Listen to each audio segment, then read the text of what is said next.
अब दोस्तों यहाँ पर है फर्स्ट क्लास 9 मैथ का जो चैप्टर है 9 ब्रीथ, ठीक है, जो नया वाला बुक एनसीईआरटी का है उसमें आपको चैप्टर 9 में ब्रीथ दिया हुआ है, ठीक है। उसी का जो प्रश्नावली है 9.2 इसी को हम लोग हल करने वाले, ठीक। इसी में का जो क्वेश्चन नंबर है 4 उसमें क्या कहता है कि यदि एक रेखा दो सकेंद्रीय वृत्तों को जिनका केंद्र O है, ठीक है, ABC और डी पर प्रतिच्छेद करे तो सिद्ध कीजिए कि ए बी बराबर सी डी है, ठीक है। यहाँ पर सकेंद्र का मतलब कि एक ही केंद्र से जब दो वृत्त बनता है तो वो आपका सकेंद्र होता है, ठीक है। इसमें कहता है कि एक रेखा खींचा गया इन वृत्तों पर जो कि जीवा है, ठीक है, और ये जीवा क्या करता है, ए पर प्रतिच्छेद करता है, बी पर करता है, सी पर करता है और डी पर करता है। तो हमें बताना है कि जो ए और बी के बीच की दूरी है ये बराबर है सी और डी के बीच की दूरी के। बस इतना ही है, ठीक है, छोटा सा क्वेश्चन है, आसानी से हो जाएगा। देखिए सिंपल आपको क्या करना है, सबसे पहले लिखना है जो चीज़ दिया है, ठीक है। क्या चीज़ दिया है कि इसमें ये एक जीवा है, ठीक है, ये जीवा क्या करता है छोटे वाले वृत्त का, ठीक है, छोटे वाले वृत्त का जो जीवा है ये BC है और बड़े वाले वृत्त का जो जीवा है ये A और D है, ठीक है। जहाँ जहाँ पर काटेगा वही उसका जीवा होता है। जैसे बड़े वाले वृत्त में A और D पर कट रहा है, छोटे वाले वृत्त में B और C पर कट रहा है। तो इसी चीज़ को यहाँ लिख देंगे कि छोटे वृत्त की जीवा BC, ऐसे लिखेंगे कि छोटे वृत्त की जीवा BC तथा बड़े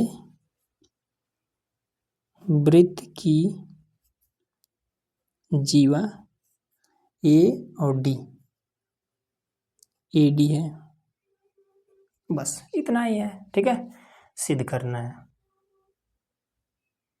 सिद्ध करना है। क्या सिद्ध करना है, AB बराबर CD बताना है कि AB बराबर CD है और उसके बाद से रचना। अब देखिए हमें इसमें एक काम करते हैं कि इस पर हम एक 90 डिग्री का इस तरीके से लंब डाल देते हैं, ठीक है। केंद्र को हम मान लेते हैं O और जो लंब यहाँ पर टच करता है इसको कुछ नाम देते हैं, मान लेते हैं कि N, ठीक, इस तरीके से। तो इसी चीज़ को हम रचना में लिख देंगे, रचना।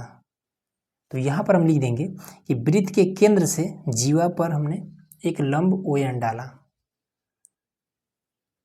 वृत्त के केंद्र से जीवा पर एक लंब ON खींचा। तो यहाँ पर देखिए हमने क्या इसमें लिख दिया कि वृत्त के केंद्र से जीवा पर एक लंब ON खींचा, ठीक है, एक लंब ON खींचा। बस ये इतना, ठीक है, ये चीज़ क्लियर हो गया। अब आइए उपपत्ति पे। उपपत्ति में क्या आपको लिखना है, आपको एक चीज़ हमेशा पता होना चाहिए कि कभी भी अगर कोई वृत्त है, ठीक है, उसका एक जीवा है और जीवा पर से एक लंब अगर केंद्र पर खींच दिया जाता है तो ये लंब क्या करता है कि जीवा को दो बराबर भागों में बांट देता है, ठीक है। मतलब कि B और N बराबर होगा N और C के, ठीक।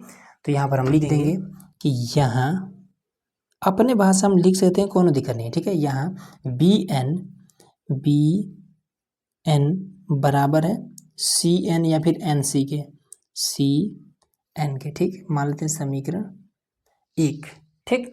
अब क्यों बराबर है लिखना पड़ेगा, रीजन आपको देना पड़ेगा, ठीक है।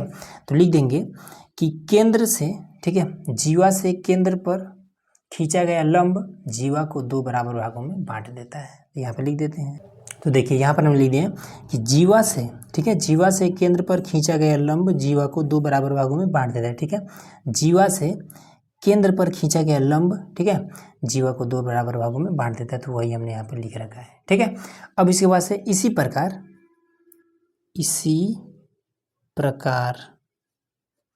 ठीक है, इसी प्रकार ये जो बड़ा वाला वृत्त है, ठीक है, इसका भी तो जीवा यही वाला है, ठीक। तो इसमें AN, ठीक है, और ND आपस में बराबर हो जाएगा। इसी प्रकार AN बराबर हो जाएगा ND के, समीकरण दूसरा, ठीक।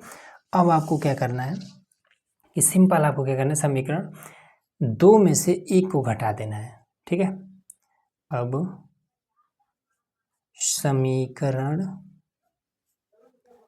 2 से 1 को घटाने पर, ठीक है, तो चलिए समीकरण 2 कौन है, ये है, तो ए एन बराबर की इधर वाला, अब इसमें भी बराबर की इधर वाला माइनस बी एन बराबर बराबर की इधर वाला एन डी माइनस अब ये वाला सी एन।